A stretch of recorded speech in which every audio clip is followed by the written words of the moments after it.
The Lovebirds. Coming at ya.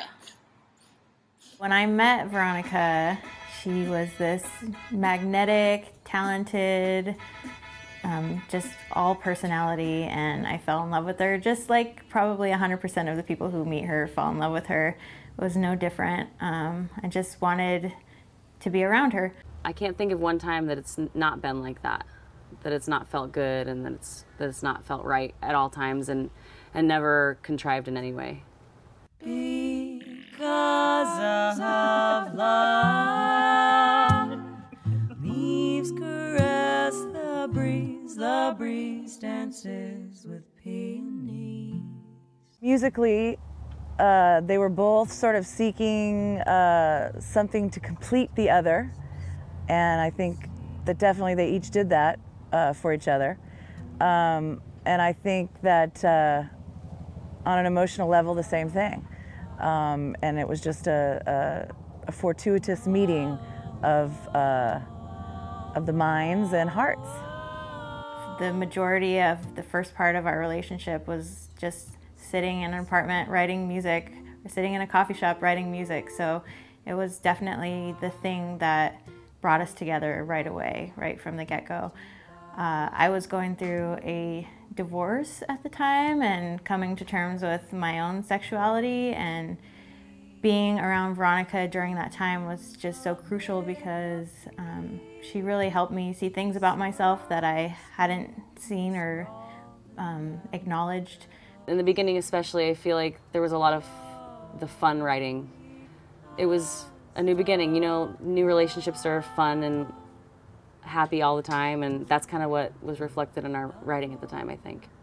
There was certainly a buzz around the scene when people started hearing they were singing together, and especially that they were dating, as you can imagine. Really no one knew that Lindsay was gay or had those desires, and of course, you know, the musical thing was, people were very excited about it, to hear that they were singing together. Our relationship intimately and our musical relationship, I feel like, is all kind of one thing. Be gentle like a river, calming like a breeze, centered like a frame on the wall. This last Manic episode that I had, I was still in a relationship with Lindsay at this point. I was having a great day. Everything was fine. I was walking to Lestat's. I opened the door, and then that was it. It was, I thought I had died, and I thought somehow that was like the door to heaven, and then all my delusions just like came pouring out. Everything changed. The way our music was, the way that we were together, everything from any episode I have, everything kind of changed and fell apart at that point. So that was, the break was the biggest explosion in our relationship. When she was hospitalized, it was very hard all the way around, but I think music was the one constant that really helped us throughout, just like everything else. I think music plays a role in survival for me when I'm in an episode, when I'm delusional and thinking I'm God and all of those things. Every time I go into mania, a lot of times I won't talk to people. I will only sing to people. I don't know why. I chant everything. Anytime people would visit me, I would make them march down the hall with me and sing with me. I would try to lead drum circles with the other patients, all the while being completely out of my mind.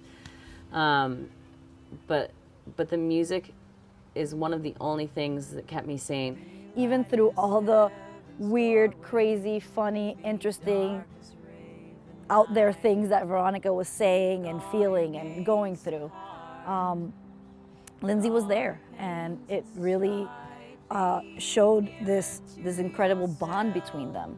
When she got out of the hospital, it was a slow process. I was definitely afraid that we wouldn't get her back. And the song that Lindsay and I would sing together, the one that really kept us together was the one that she wrote on our second album, which is Love Is All It Takes.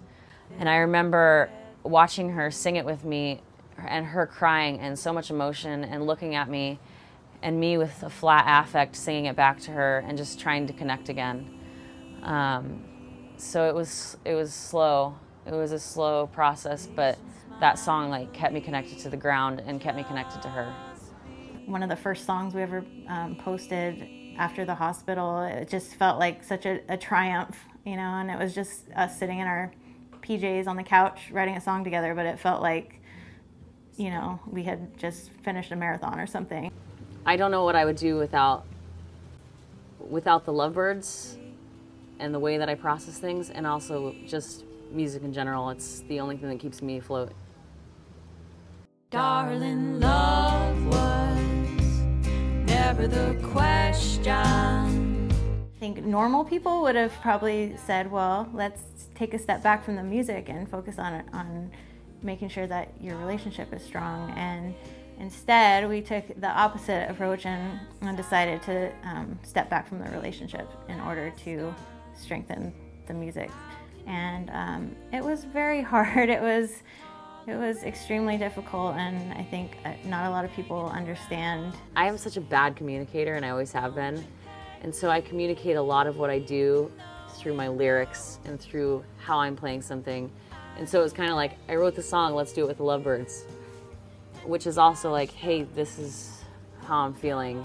When I heard you guys had broken up, I thought, well, that could make for an interesting time, but the truth is, we just had a lot of fun, and I was surprised a little because I thought you guys were going to be sort of less emotionally available to each other, but you guys weren't that way at all. The fact that you were still kind of going through the emotions that the songs were about made the performances like really unbelievably emotionally charged and spectacular. Whether it's, you know, the hospitalization or the breakup, it just doesn't matter. If you love somebody enough, it can withstand, you know, nuclear wars. They should call us the cockroaches.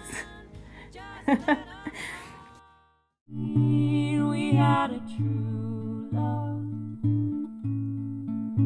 We called it music. Fans have come up afterwards, after shows, and said that they have noticed a difference from when we were in a relationship to how we are now, and they feel like the music is more focused. We're focused. I mean, we literally broke up and kind of went to our corners and then came back together and processed it with each other. And yet somehow it's like one of the more cohesive records I think that we've done, which is strange. I would say the most cohesive, Yeah. in my opinion, the most cohesive. Every album that we've done so far, the favorite song of mine has been Lindsay's. I think it'll probably always be like that. I don't know. Thanks. You're welcome. This year I really feel like things are kind of coming into place for us.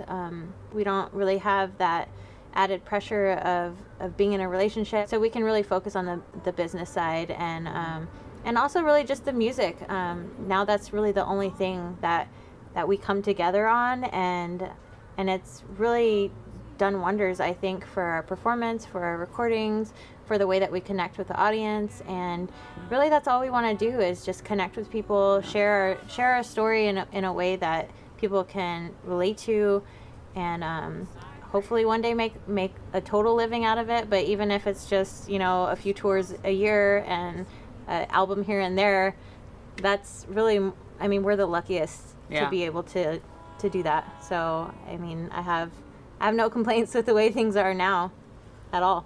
Yeah. So we're just not going to set goals anymore. No goals. No more goals. And if you set the bar low, you're always going to reach your goals. So I think that's what we're going to do. They should play this in classrooms. Boys